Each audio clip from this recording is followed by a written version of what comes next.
We're actually going to introduce Paul now. So I'm so pleased that Paul Whiteman is able to join us. Really pleased to have the General Secretary of the NAHT with us here today. Goodness me, it must be busy for you at the moment, Paul. There's an awful lot of challenges, awful lot of noise surrounding this profession. So the fact that you can give up an hour of your time to come and talk to us about the whole teacher is a real reflection on the NAHT and on your philosophy too. So thank you so much for joining us. I hope you can hear me and see me. I can hear you and see you, Andrew. Thanks very much. That's fantastic. And, you talk about an awful lot of noise around the profession. I think our dogs just got excited about something in the background as well. So my apologies if you can hear not that. At all. The great thing about these online conferences is that you actually get to see people's dogs and families and their wall furniture and their books and so forth. But it's great to see you. And congratulations for being the absolutely professional school leader that you were, being absolutely calm under pressure when things didn't quite go to plan, and that's what teachers and school leaders are so very good at. But really pleased to be here, really excited about today, and great to be spending time with everybody. Thank you, Paul. Fantastic. Well, as you know, the conference is called The Whole Teacher. And I'm really intrigued, really, just kind of hear a sense of what does that phrase mean to you, and why do you think that's so important at the moment? Well, yeah, the NAHT is an association of school leaders, but all those school leaders are and have been teachers, and they worry as much about their teaching colleagues as they do about themselves. And what we know about teachers at all levels, which is why this partnership with Discovery is available right across the profession, not just to school leaders, and we're very proud of that. But it's because teaching requires the whole person. It requires all of you. When people talk about it as a vocation, that really is meant in respect of teaching. And when I think about the conversations I have with parents and the public about what they think teachers are, they have a very narrow perception a lot of the time about a giver of knowledge and someone that runs a classroom, and how hard can it be, right? Especially with the little ones. You know, they're children and they do exactly as they're told, and they're excited about taking part in class always today. And one of the things that the pandemic has taught very many parents actually is that teaching really is a craft, and maybe even an art for the child to engage and to take part and to progress in the way that they should. And that's why teaching is a graduate profession.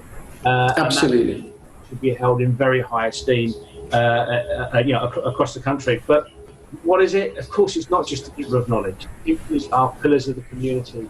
Your first aiders a lot of the time, role models for children to aspire to, leaders in the community, and actually more recently in the pandemic, deliverers of food parcels and real senses of leadership. And that's all about. And that's why it takes all of you, and that's why you need not just technical ability, and we concentrate on the technical ability, but all of those human skills and all of that desire and motivation of the vocation. Absolutely. It's a massive job, and I salute every teacher that sticks it out. Thank you so much. It's so encouraging to hear that. I had 21 years in schools as a teacher and a leader, and I wished I'd heard those words, actually, I must admit, when I started my headship. One of the things that I found, and I know a lot of friends and colleagues find, is that there are lots of different aspects to the job that motivate you. You alluded to some of them there, whether you're a carer, a counsellor, a communicator, a presenter, a teacher, all those different things that are required. So there's lots of things in it to motivate us, but we feel that one of the things that perhaps is the most important thing is your sense of agency. Empowerment. I've got this, and you have some control. Do you see that as something as a challenge for some of your members, or some of your members facing that feeling of disempowerment at the moment? Do you recognise that? Absolutely, it's a challenge across the profession. We were still able to get together for barbecues and things. So we're talking about last summer. I was at a family barbecue where I met a young lady there who had just finished her PGCE and was just about to start on her teaching profession and her teaching career, and the sense of energy and excitement about that was fantastic. But I was left with this feeling about how long will it be before that begins to become eroded and the pressures of the profession come along. And it really is that erosion of pride in the profession and that erosion of agency that you talk about, and it is professional. And how? And they should be allowed to get on with the profession. And some of the problems that we've got is that we know we don't have enough teachers, we know we don't have enough school leaders, and we're not attracting enough people into the profession because, frankly, it's not all about money, it's about reputation as much as anything. Yeah. It's not necessarily talked about in affirmative ways and exciting ways about being a long-term profession for everybody. But those that do come then get under the cost very quickly about that intense scrutiny all of the time, the high stakes accountability, the offset interactions, and all of those things are a burden to carry rather than being a support mechanism to make teachers and school leaders be the very, very best that they can. And that wears people down, and that's why we lose people out of the profession too early as well. The amount of people leaving I agree. before retirement is happening quickly. And I think as an association of educators, an association of professionals, not only is it for a union to think about what we do during the difficult times, but it's how we can begin to support that sense of agency, that sense of confidence, and actually for every individual in the profession to be confident enough to stand up and say, I've got this, I know what I've got it, and I'm going to get on and I'm going to do it well, and I'm going to do it for the pupils and the children and the communities that I support day in, day out. And you don't need people coming in to tell you what to do. But when you lose that sense of confidence, the strength and the personal strength and energy to be able to do that continuously gets eroded. And that's part of this project, part of this partnership, to restore that confidence for the profession to own the standards and to own what it does. I suppose I completely agree, and I suppose part of the challenge is encouraging our colleagues to recognise that our default setting, which has always been, in my experience, it's about the children. That's our default setting. It's always been about the children. And so it's quite tricky sometimes, perhaps, to encourage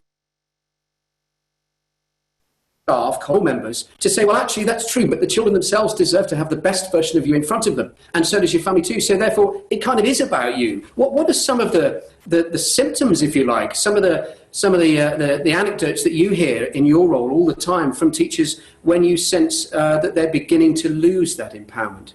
How does it manifest itself to the telephone calls that you get and the people that you meet?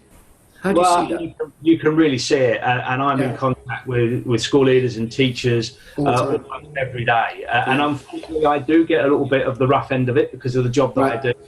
Of course they do. Don't phone me to tell me what a great day they've had. They phone me to tell me what a terrible day that they've had. Of course they do. But actually, you can see the journey from that energy and ambition that becomes more and more difficult. And our telephone lines are hot with the first manifestation. Really, is that sense of a lack of confidence or a loss of confidence, and checking pretty basic decisions sometimes. Am I right in doing this, that, or the other on quite basic things that come through? Then there's a loss of control that we experience, and a sense of panic, of course. You begin to plot the journey from being a very, very successful teacher leader into just about coping. And there's an awful lot of school leaders out there that are just about coping. But a lot of it actually is not taking that time to step back. Right. Yourself. Yeah. About perspective. Think about what you want to do. Constantly putting yourself on technical CPD rather than the sense of developing yourself as a person and as an individual, which is to the craft and your performance in front of either your classroom or your staff team in terms of wherever you are in your career. And I'd like to share, if I can, a bit of an anecdote.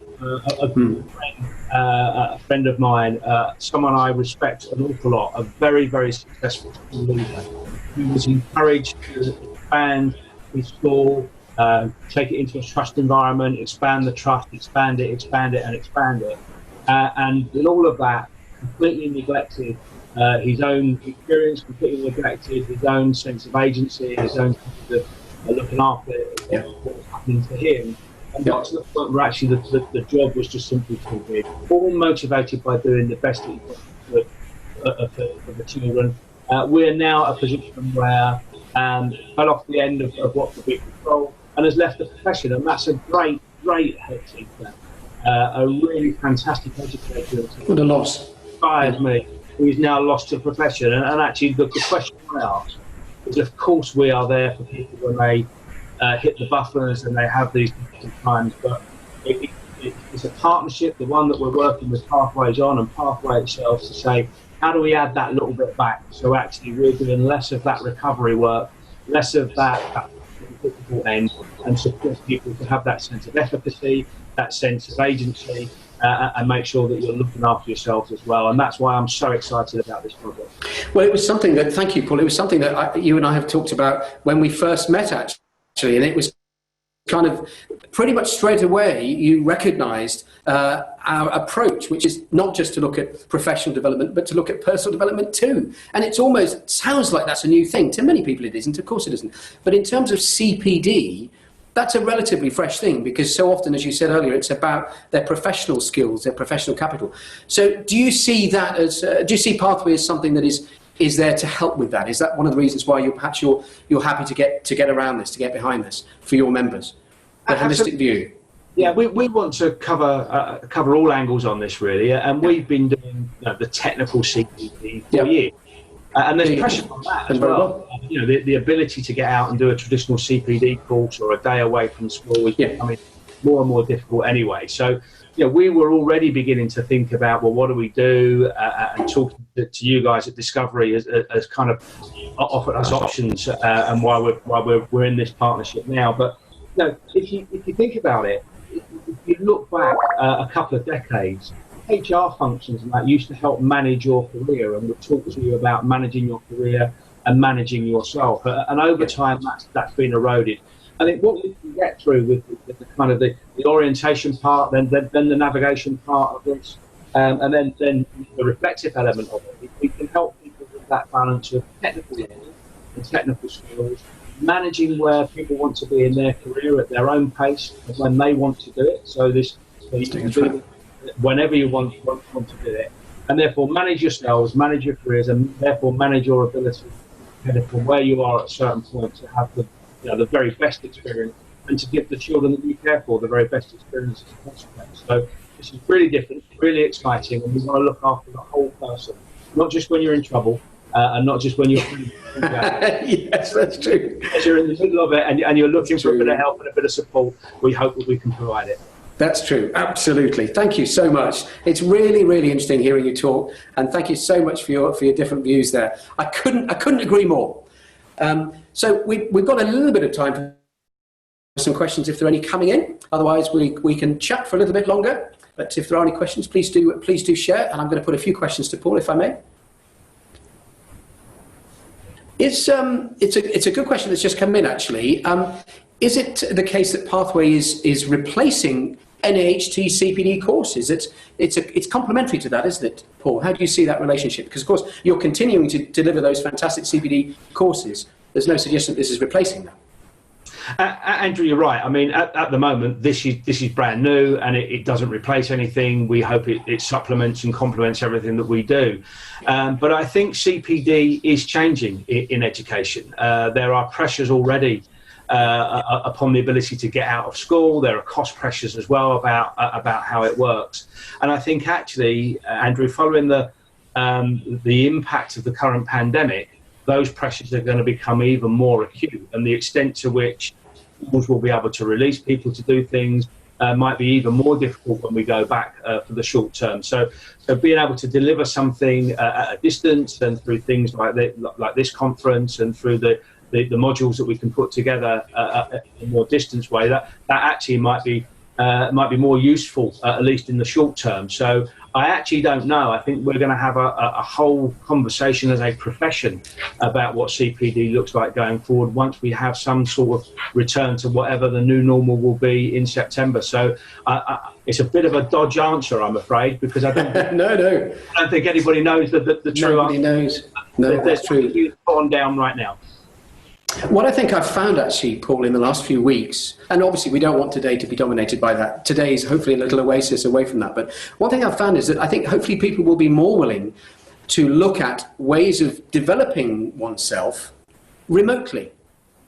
The ways that you can actually grow and develop in terms of your whole being, your well-being, your motivation and your skills as well, but doing that remotely rather than having to get in the car to drive up to do that. So hopefully the current, well, if there are any opportunities to do things differently. And I think a lot of people are suggesting that this is an opportunity now to kind of reset the dial. Hopefully people will see that they can develop themselves in their own time, remotely. And I think that's probably one of the advantages of the Pathway programme. I've had another question in, Paul. So neither you or I know what this is going to be, so I'm going to read it now. How about teachers looking to get back, not just the virus, but what it's like these days? Okay, that's an interesting one. So how about teachers looking to get back, not just the virus, but what it's like these days? Okay, that's an interesting question, I think. So I'll interpret that a bit. I think what that means is how are teachers going to get back, not just physically back once the virus kind of is under control, or we've found the vaccine, or whatever. Generally getting back. How do we get back to the craft of what we're doing? I think we've got a fantastic opportunity. I really do. I think as a profession, it's time to stand up and be counted and say, we've got this, we know what we're doing. I talk about, in terms of membership at the NAHT, I talk about what our job is, and it's really easy to articulate. It's a little bit more difficult to deliver, but the success of education doesn't sit on the shoulders of the Secretary of State for Education. It doesn't sit on the shoulders of the Chief Inspector. The success of education sits on the shoulders of school leaders and teachers. It's true. And for too long, we've kind of given away the control of the profession to people that are genuinely interested and are motivated by the right things, but actually don't carry the levels of expertise that the teachers and school leaders do. And I think what we can demonstrate now, once again, is just how comprehensive and how expert and accomplished teachers and school leaders are, and get back a bit of control and get it on behalf of the children you care for. This isn't about teachers being in control just to be in control. It's about getting the right things delivered to them that you look after day in and day out. And It is, Paul. We've had an interesting, while I was listening, we've had an interesting comment actually from someone who's now in their 26th year of teaching, 11 years of headship, left due to the pressure, and we all recognise that, but now back as a year 6 teacher and can recommend it. That's an interesting angle, isn't it? Very interesting that some people do that, and that's obviously to be encouraged as well. We don't want people to leave the profession altogether. Why do you think perhaps some heads do that? And obviously they are an asset to the profession if they do that. But why do you think that's quite an increasingly common pathway now, let me say, which is where people feel, well, we've done a stint at senior leadership, now we'd like to return to the classroom. Is that something that you see? Is that a familiar story? The return to the classroom isn't as familiar as it should be, and that's really encouraging to hear. I'd say 2 things about that, really. The reason we lose leaders so frequently is just the sheer pressure and scrutiny that they're under day in, day out. I was at a group of school leaders last night on quite an intimate Zoom, I guess you'd call it, because there was only about 12 of us on it, and I was able to have a conversation rather than just talk about what we were doing. What I got from that, and I know we're in particularly difficult times, but just the fatigue and the weight of responsibility never lifted. And actually, although it's exaggerated right now, it was a metaphor for what people go through in, day out, and people get to the point of saying, you know what, I just can't do this anymore, and that's the overall problem. The route back to the classroom, I think there's 2 things about that. I think we need to talk about individual development where people decide for themselves that they don't have to leave the profession at the very peak of their earnings necessarily, or the peak of responsibility. But I think there's 2 ways of doing that. To have structures that encourage people to be the very best teacher they can be, and not have to rely upon a path into leadership to have a good earning potential, or to the next step of professional satisfaction. So this is different route take you into being a teacher for the longer term, and the path doesn't stop at a certain point and have to take you into the, I think is important. And then as people get longer term into their career and want to step back into the pathway and lift some of the burdens of leadership, then those paths should be open. So that's a fantastic route, and that's something we're working on. But I think the CPD element of being able to go back to the classroom, and the element of looking after oneself is important in that you'll need strength to make those types of decisions, and you'll need understanding of yourself and understanding of where you've got to. So again, that extra layer of advice through a partnership like this becomes very important. Absolutely. Paul, we've had a really interesting question, which I'm dying to see what you make of this, actually, because I'm sure it's something that you're dealing with every day, which is how can we encourage teachers to keep going when society believes, or perhaps some members of society believe, that they've been doing nothing for the last couple of months? I'm really pleased that question's come in, Andrew. Me too. And I'll try and keep my answer as brief as I can. Thank you. It's heartbreaking to see the very impact that senior politicians can have for the sake of a lazy headline and an easy political point. Yeah. The picture that's been painted, and the press are complicit in this.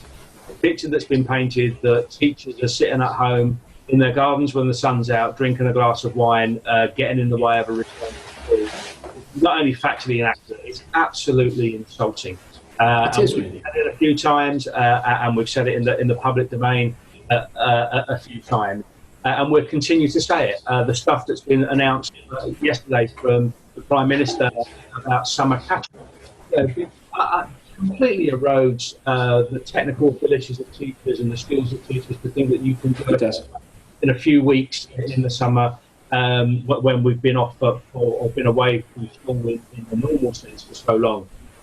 So it is heartbreaking that such an easy headline exists. And I think we have a responsibility of a profession to stand up and be counted and to talk about what we do. Me, obviously, that's my job, but everybody as well. Let's have the courage of our convictions. Let's have the confidence to speak out. Not a political statement when you say, actually, we need to be more valued than that. The NHS have done it and done it well. We now value our NHS when we used to have known about the quality of the hospital all the time. That's swung round, and it's our time to talk. Isn't it just? Absolute pride about the profession. Isn't it just?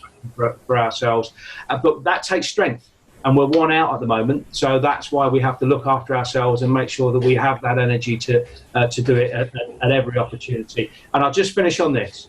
When Mori do a poll every year about who's more trusted, and teachers and school leaders come out first or second in that poll, depending upon whether the country is in an international dispute or not, when the armed forces come up the table. Wow, that's interesting. You're absolutely trusted. Politicians, last or second to last. Normally around estate agents, I think they're competing. I thought you were going to say that.